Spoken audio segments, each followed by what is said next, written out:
guys, bulok na, tanggal na oh. Ganyan pa yung ilaw extra, kaya malakas to, dapat LED.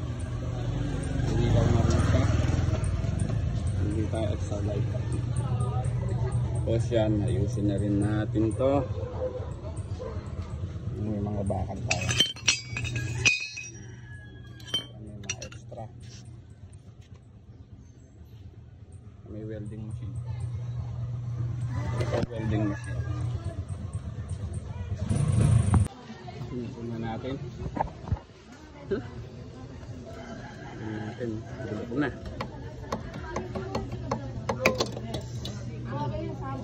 Oh. Bulok na. Punta natin ito. Punta natin.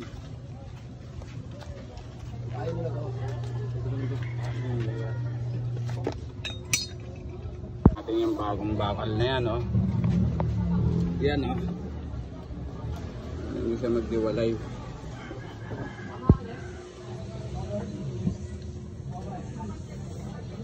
Welding na natin yan. Welding na natin. Nakabit na natin, oh. Hindi tayo expert mag-welding pero at least nakabit.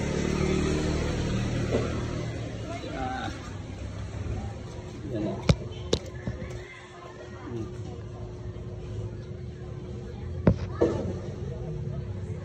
Guys, bumili tayong brake shoe pang XRM sa busina, 12 volts. Alasin na natin, alasin na natin, kaaway yung dalawa.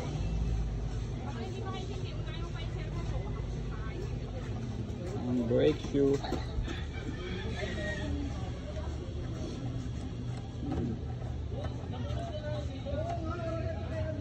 pang XRM to guys, pang XRM. Binili natin.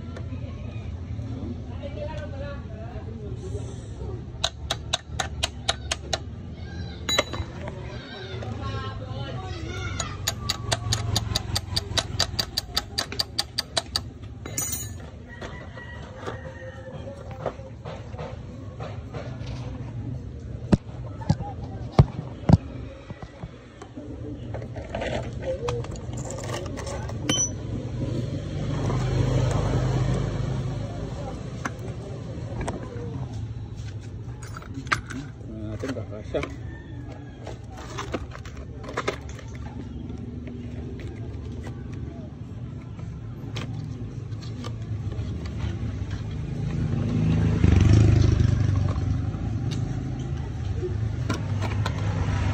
Yun, no? Parehas, oh. Parehas. Yun, no?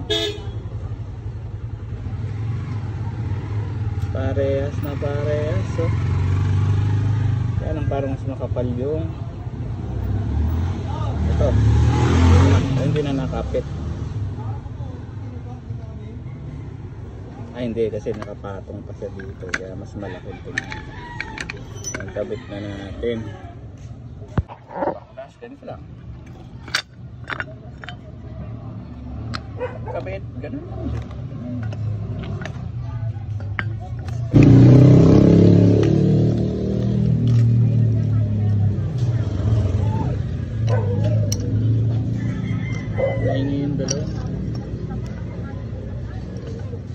Busy siya sa cellphone eh.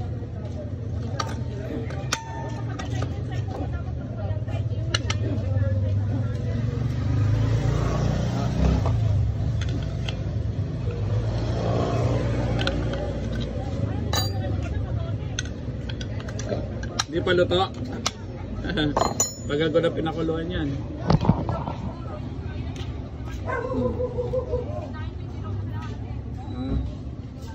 Guys, nakabit na natin, salpak na natin. Doon lang kabilis.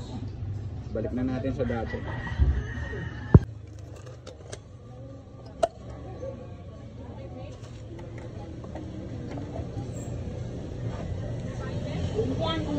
Ayun, nabago na natin ito. Shoot na natin dito. testing kung kapit na. Tingnan natin.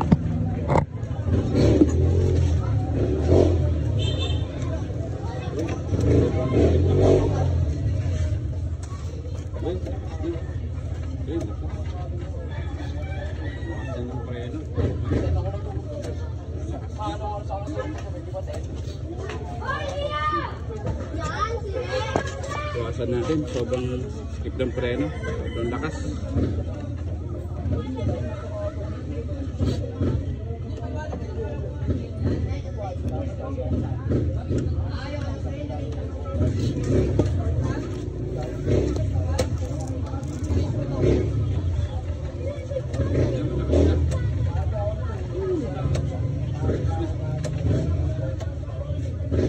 Sel, okay na. Lasa yung preno sa harap. Ayun na. Susunod yung busina naman. Busina. So guys, gumawa tayo ng sarili natin ng linya. Tapos tinignan natin yung kulay nito. Ang kulay nitong switch nito, dalawang linya is double yellow. Tapos ito yung linya ng inverter na 12 volts. Dito tayo nag-connect. Dito tayo nag-connect ng 12 volts. Para kasi nabili natin busina pang 12 volts kasi 48 volts to eh. 48 volts to. Bali, binili natin busina 12 volts lang. Sakto meron na tong inverter na 12 volts. Bali, 12 volts to eh. Itong ilaw na to 12 volts. Tapos 12 volts na rin yung mga ilaw niya sa gilid. Nahingi sa labas pagpasensya, puro mura. Dahil sa 12 volts natin siya i-connect, ang original na busina nito 48 volts. Wala tayong mabilan nun, hindi tayo pagbibilan sa ano. Dahil 12 volts lang, ayan 12 volts. Ngayon, na-connect na natin sa positive ng 12 volts na inverter itong isang line ng busina. Tapos ito, i-connect natin itong, tapos yung isang line niya, kinonnect natin sa isang yellow, dalawang yellow. Ang pinaka-switch natin is negative trigger. Negative to. Bali, yung positive dito lang siya. Yan. Kasama nung ilaw, itong ilaw na to, 12 volts din. Sa inverter natin siya kinonnect. Ang headlight para malakas. Pero papalitan din natin to kasi malakas to, hindi siya LED. Paglight to ng kotse ko eh. Kukonect na natin to dito sa negative dito. Ito negative to eh. Negative. Ayan, nagawa tayo ng linya. Okay, kabit ko na. Guys, meron na. Kabit ko na.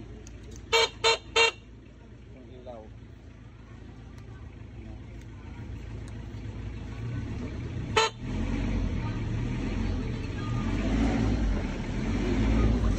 Tapos yung dinugtong natin. Ayan, hindi pa natin napipinturahan. Sunod, pintura naman.